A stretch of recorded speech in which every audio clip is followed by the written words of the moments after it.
Welcome to Open Casket 2020 and my studio, Studio 100. Why don't you come in? My brother's been kind enough to video this recording so I can give you a tour of my studio and tell you a little bit about my art. And we're doing this all virtually this year, of course, because of the pandemic and finding ways to make you part of the event in a different way. So I moved into this studio, Studio 100, in September, and it's still a bit of a work in progress, but I'm putting everything together. And as you can see, I was really attracted to the light, the space. There's room in here for my workspace, for a gallery and showing myself and different artists, for storage and all kinds of stuff. This building was built in 1882. It was originally a casket making factory and funeral services. It's one of the oldest buildings in the Twin Cities, and it was converted to artist studios in the early 2000s. And then you have spaces like mine, which is a pretty large space. It's about 1,800 square feet. You know, all kinds of different studios up and down the 4 floors of this building. So I am and was thrilled to get this space. As you can see, today is a great day to see how the light comes in here, all the different aspects that will make it a great workspace too. If you come over here, you can see a little bit more. This is kind of the main part of the studio that will be transformed into a show space once we can have openings. And then also when I put some false walls or use the beams that are up here to hang some of my big works from as well. So that's all to come, but I've been making it a good workspace so far. If you follow me over here, I'll show you some of the aspects that I really like of it too. So it was really important for me to have storage in my art studio, and we built in these custom shelves so that I can store all my canvases, both the unpainted and the painted ones. In normal times, in the spring and summer, I'm going to art fairs, I'm setting up at different exhibitions, so I need a place to store finished work and work that is to come, so I can just pull it out and put it in my van. And I also wanted a whole space in here so that I can do setup and preparation for different things like canvases and photos and hanging tackle and whatnot. So this has been a great space to have. It's super bright and it's just really easy and accessible. And another really important part of this space that sold it to me is you can see right here, there's this hallway with an external door, which doesn't seem all that extraordinary, except it's its own entrance to the building. So again, when things normalize and COVID is over and we can have openings, I'm gonna be able to have things into the night for openings when I do that, or have different flow for the kind of open studio events too. So this is a huge boon and something that's really, really useful to me. Another really cool aspect of this studio, if you come this way, there's this kind of special room here. It's a little unusual. Right now it's housing one of my sad looking plants that I rescued from my yard and a few canvases. But all this paneling and all this wood, in addition to these original lights, this was the executive office of the casket making factory. So the paneling, this is where kind of like big decisions would take place and important phone calls and stuff like that. We've kept the paneling, these original windows, and this whole space is going to become a special space to show mini art shows with a theme or maybe installations. I'm thinking I could get some sculptors in here, some installation artists, something a little more unusual because it's such a special space. You can see this great light that comes from these big windows here that are facing south, as well as these kind of mullioned windows. And it's its own kind of entity over here. So beginning stages for sure, but there's a lot of potential for this space and I'm excited for it too. Then if you come over this way, back to the kind of main part of the studio, you can see I've set up for my workspace a whole bunch of different tables, a huge easel, and then my desk. And these are the areas where I spend my days. So I've got my brushes, I've got my drawing supplies and paint, all the different papers down here. Got that easel over there for any work that I'm working on, or the tables for what's on deck. And then really importantly, I've got this desk too, because I'm often going between the painting, emails, things I'm needing to set up for different show opportunities, for the fairs, anything that crops up. So I'm kind of back and forth doing a lot of different things. And a really interesting part, again, of this studio and something historic is this walk-in safe. If you come here and look close, you can see some of the painting and lettering on this safe door. It's a human-sized safe. And the story goes that in the early 2000s, there was an opening or a party here, and some people decided to walk into it and close it behind themselves, not knowing that the person did not know the combination, and so they were locked in. The police had to come and rescue them after a few hours. I've got it set up as just some extra storage. So there's some shelves in here, some bigger rolls of things. It's really useful in here, but it's also just a really cool, historic, original feature that's been preserved. So I really like that aspect of it. Now you can see this is the main part of where I focus my time. Whenever I'm working something, I usually have it on this easel, especially because I tend to work big.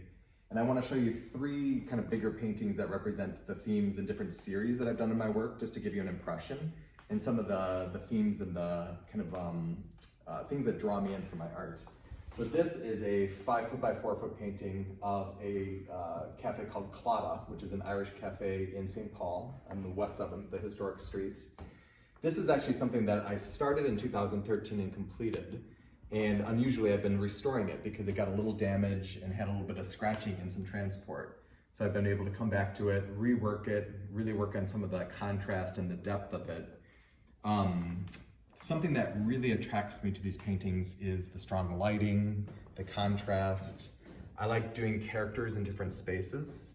And I like working large because one of my goals is when you see it is to make you feel like you're almost entering the space or in the cafe yourself.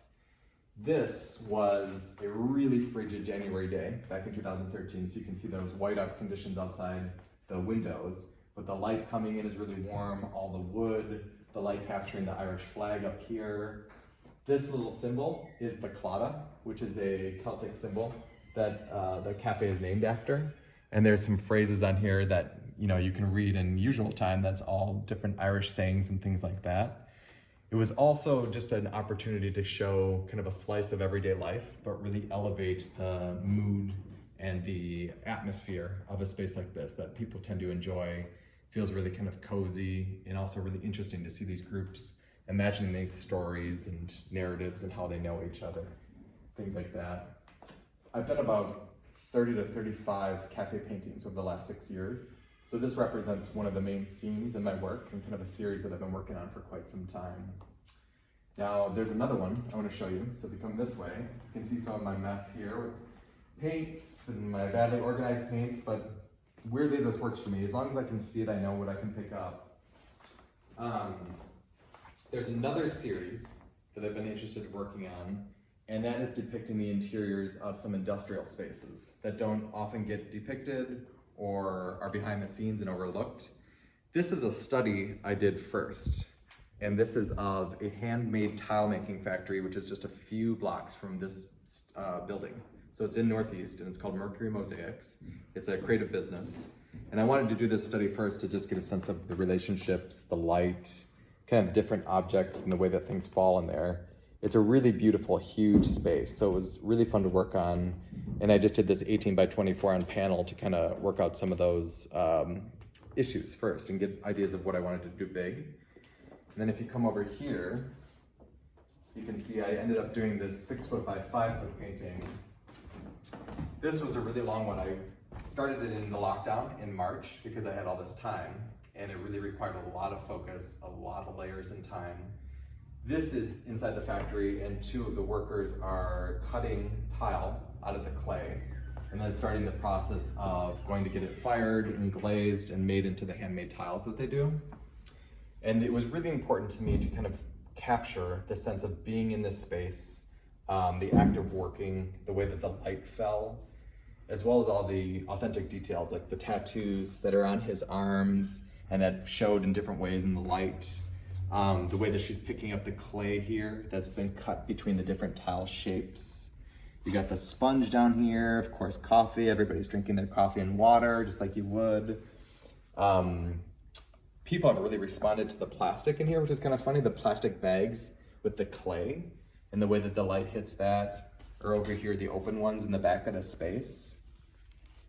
You can see some of those. The wheels, you've got the spray bottles, all these things together. When I'm working on it, I know that the whole atmosphere is going to come together once I get it all in and with all the special light effects. So again, this is part of a bigger series, and I've got images now that I'm working on for a furniture making company. I'm going to be doing a florist's workshop behind the scenes as well. I've got a few other ideas for these kind of workspaces, but this is another theme that will be coming in the years to come through my work. This actually was the first work I got into the state fair this year. So this was displayed in August when they had the art fair pavilion, which was really lucky, and showed really well in that space. So I was excited about that. And now I want to show you a third work that's representative of what I do. So we're going to come to the other part of the studio here. You'll see there's this bigger canvas, which is a 6 by 4 foot.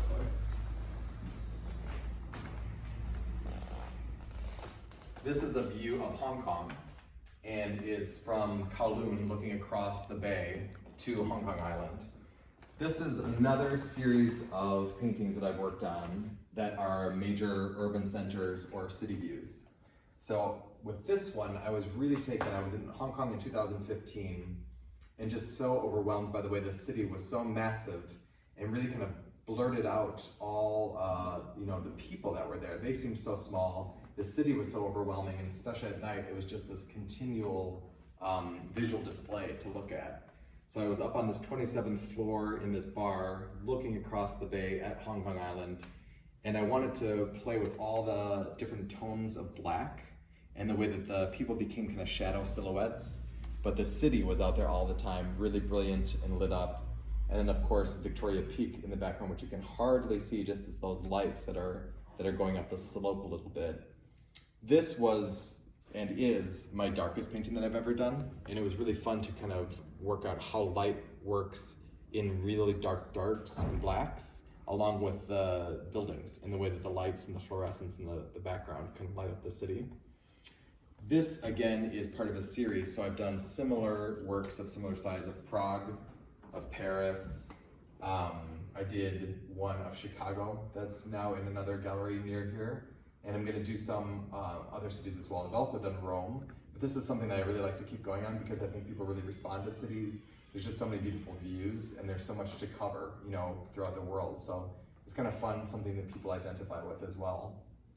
So these are three kind of key themes: those cafe scenes, the industrial, and then the cities that define a lot of my work. And as I continue, we'll be defining some of my future ones.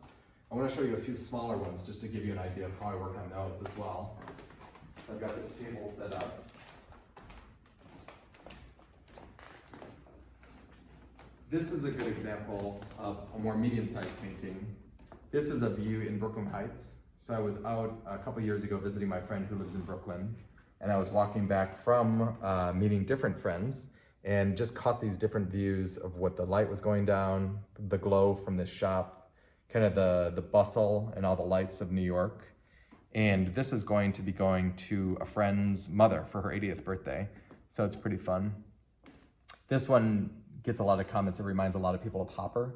And a lot of my cafe paintings are compared to Hopper too. I'm drawn to similar effects that he was, kind of the lighting, the strong contrast, the people that are sometimes isolated in different urban settings. It really appeals to me. And then one that you haven't seen, but I do natural subjects too. So this is a special fall painting I did from the Itasca State Park in northern Minnesota, which is where the Mississippi starts. And this was a couple years ago. The colors up there are always just incredible in the fall. And I really wanted to capture that gold, as well as these shelters that are along the different trails there. So you can hike kind of for hours in Itasca and really feel like you're in the depths of things because there's no motorized vehicles and boats and things like that. This is just a really good capture in a smaller piece. And then in the same vein as my cafe paintings, here's another smaller one. This is an 18 by 24 on panel. This is of the Spy House Cafe that's on Nicollet and 25th in Whittier. And this shows a woman, I call this the writer, because I just caught this woman kind of unawares as she was working on different things, different writing pieces. And then just the way that the outside and the inside interact and the light kind of comes in and highlights. Again, this is more of a bright version of some of that Hopper-esque subjectivity and light that I like. A lot of people ask me how I work and how I get my ideas. So I take kind of thousands and thousands of photos, and I do a lot of sketches that I work from, original sketches in the cafes. This just gives you an idea of spread out. Once I edit down to some of the possibilities, I print out the photos on bigger paper, and then I start looking at how things interact, what the light would look like, what size I think they would do well on. This is just a small sampling of things that are kind of on deck and things I'm considering. You've got another Prague view over here, some Itasca up here. This is Paris down here in a park. I did a 6-footer of that, and I just love the way the light hits those plane trees. So this is probably one I'm gonna do pretty soon. This is a familiar view from Minneapolis cafes, those tin ceilings, pressed tin. This is in Uptown. And I love the way that the light flows back from those, as well as the lamps. So this is how I kind of put together different ideas that become paintings and start to get a sense of what's gonna come next and how they interrelate. Now, another question I often get is, do you only do paintings? How much do things cost, etc.? The paintings take a long time, anywhere from 2 to 7 weeks to make. But the thing is, I can have prints made of almost all my work. So I work with a printer, I print on paper, I print on wood, and I print on metal. And this will just give you a few ideas of how things look. You saw the original Hong Kong painting over there. This is a print on fine art paper that's been matted. And what's great about the prints is not only are they much more affordable, but you can have them sized to your room or to the space that you want. You can get them printed on different kinds of paper and different thicknesses. And you can also have the sheen different. So if you get a glossy paper or more of a photographic one versus a matte one like this, you can see these tree paintings that were made into prints in the background.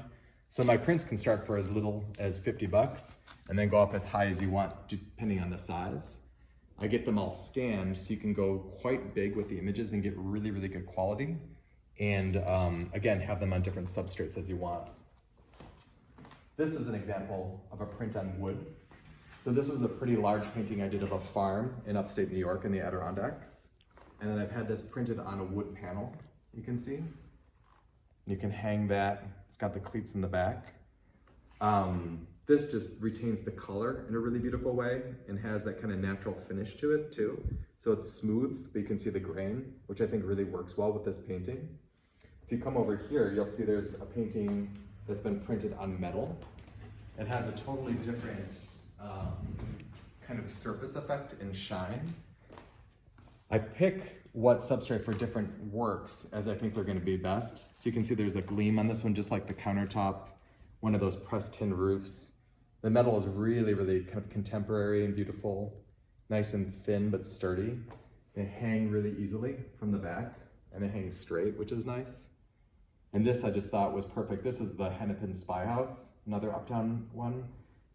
It was a similar size painting to the Clada, the original, and then I had it scanned so that it could be done on prints like this.